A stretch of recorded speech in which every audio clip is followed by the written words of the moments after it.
Okay, if you're learning Arabic, I am willing to bet you've had this exact moment.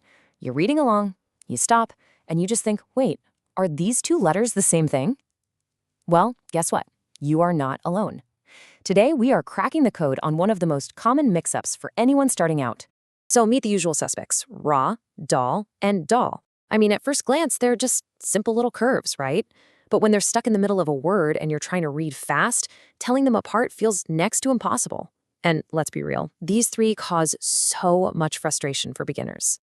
So the question is, how do you tell them apart instantly without totally breaking your reading flow? Now, you might think it's all about memorizing the exact angle of each curve, but what if I told you the secret is way, way simpler and honestly a lot more fun? To unlock this whole thing, we're going to zero in on just one of these letters. We're going to give it a brand new identity. So let's meet our main character for today, the race car. This right here is the letter Ra. It looks simple enough, doesn't it? Just a little hook. But this letter, this one right here, is our key to solving the entire puzzle. We just have to learn how to see it in a new way. So we're going to give it a nickname, the race car. Now, why a race car? Well, because it's all about how it moves. It does something very specific that the other lookalikes just don't.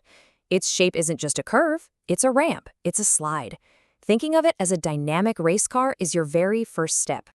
Okay, so you've met our race car. Now it is time for the big reveal.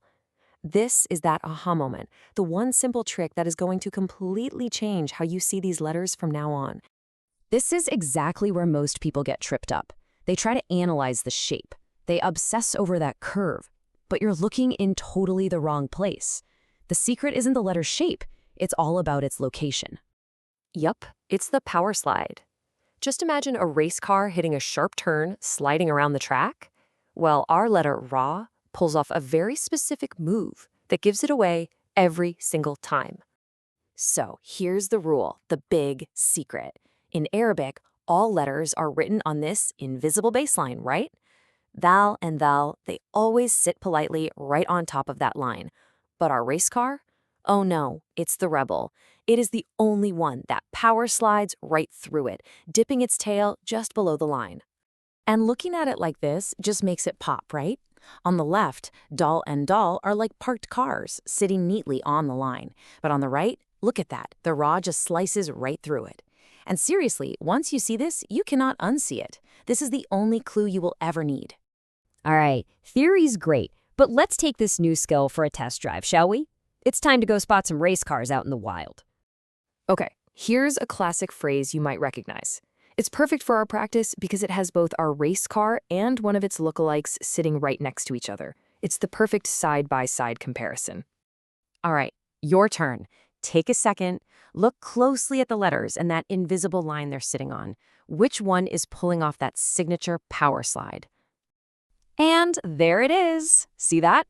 Notice the del in the first word, Muhammad. It's sitting nice and neat, right on the line. But then look right next to it. The first letter of Rasul is our Ra, the race car, and it is clearly dipping below. It cuts right through. See? Easy. Okay, let's do one more. This word has our race car at the very end. And sometimes the shape changes just a tiny bit when it's connected to another letter. But guess what? The rule doesn't change one bit. All right, you know the drill. Apply the baseline rule. Forget the shape, just check its position. Where's the power slide? Bingo! Right there at the end. Even though it's connected, you can still see that beautiful power slide as it drops below the baseline. You're getting this. It's really just about training your eye to see the line, not just the letter itself.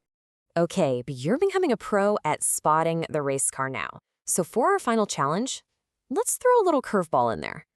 So you've got the Ray down. You can spot its power slide from a mile away. But what happens when the race car has a sibling? A twin that uses the exact same move. Say hello to the letter Z, or, as we're going to call it, the Zoom Zoom. And as you can see, it's literally a race car, but with a dot on top. It follows the exact same baseline rule. It also power slides right through the line. Just look at them next to each other. The fundamental shape, the movement, it's identical. They both cut through that line. The only difference is that single dot. So you've just learned two letters for the price of one rule. Anything that power slides below the line is either a race car or a Zoom Zoom. And that is the real game changer here. By learning one simple rule about the baseline, you've pretty much solved the confusion for 3, even 4 different letters. Your brain's new checklist is super simple. First, does it slide through the line? If the answer is yes, then you just ask, does it have a dot? That's it. You're not just memorizing shapes anymore, you're building a real system for reading fluently.